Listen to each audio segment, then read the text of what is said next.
National de l'artisanat du Mali a ouvert ses portes hier au parc des expositions de Bamako. Ils sont plus de 1400 participants venus de plus d'une dizaine de pays à y prendre part.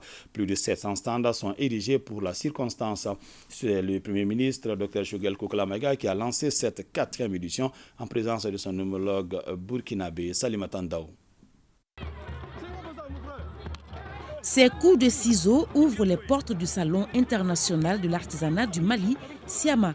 Les chefs des gouvernements maliens et burkinabés lèvent ainsi le voile sur les potentialités artisanales et culturelles de l'Afrique et d'autres continents. Du 23 novembre au 3 décembre prochain, les artisans de plus de 40 corps de métier exposeront leur savoir-faire. L'événement qui se tient au parc des expositions de Bamako enregistre la présence d'une forte délégation du Burkina Faso. Le pays est l'invité d'honneur de cette 4e édition. Le Premier ministre burkinabé, Apollinaire Joachim Kelem de Tambela, est venu avec une dizaine de ministres, des artisans, des artistes et d'autres acteurs. En un mot, le Burkina Faso est au Mali. Nos deux pays partagent les mêmes réalités, les mêmes aspirations et les mêmes défis. Je voudrais donc saluer ici la clairvoyance de nos deux leaders, les présidents Assimi Goïta et Ibrahim Traoré, pour la justesse de leur vision politique. C'est fort du leadership du président Goïta qu'il a été permis aux forces armées maliennes, les FAMA, de prendre ces derniers jours le contrôle de la ville de Kidal et de sa région qui échappait depuis plus d'une dizaine d'années à l'autorité à l'administration de la République du Mali.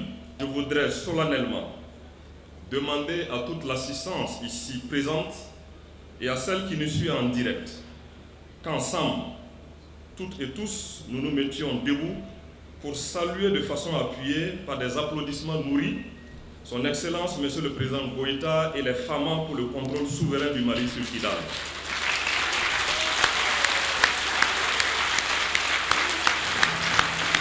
Le thème de cette 4e édition est l'artisanat africain, facteur de résilience, de paix, d'intégration des peuples et de croissance économique.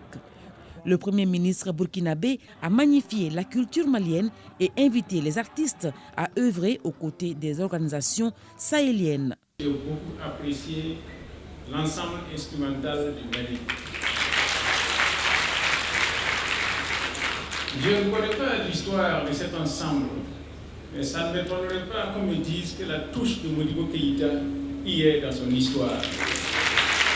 Il faut dire que le Mali est une riche terre d'histoire et de culture.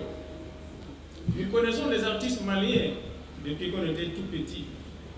Qui n'a pas chantonné les chansons du Rei Band de Bamako?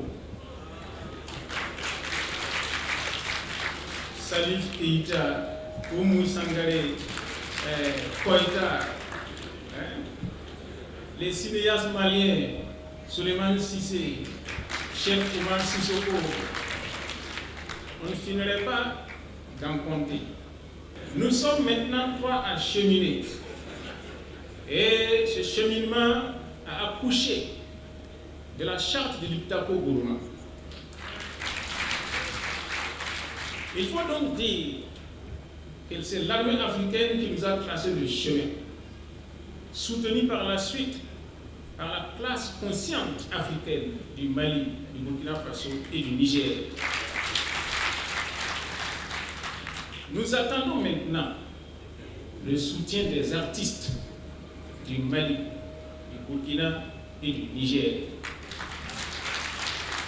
C'est à vous de soutenir le mouvement. Les dirigeants peuvent s'essouffler s'il manque de soutien. C'est à vous de donner aussi l'orientation. Dr Choguel Kokala-Maïga, dans son intervention, a narré l'histoire de la civilisation africaine et invité les Africains à être fiers de leurs origines. Nous sommes un pays de brassage.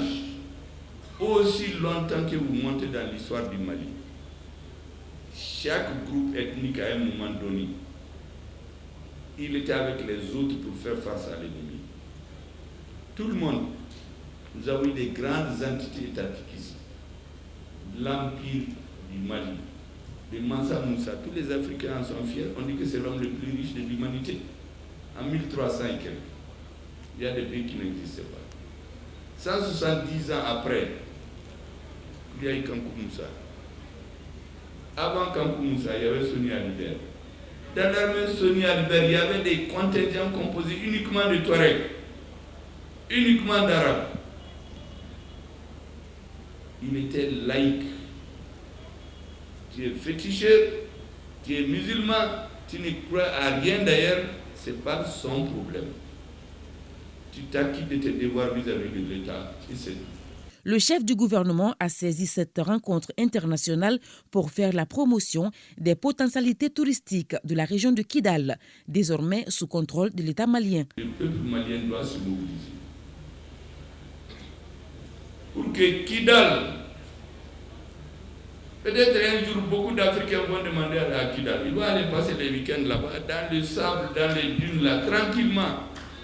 Et vous savez qu'il y a des légumes qui poussent mieux à Kidal que dans le reste du Mali. Le ministre de l'Agriculture est là. Même ce matin, il m'a donné quelques leçons. Il y a des zones où certains légumes poussent plus à Kidal que dans le reste du Mali.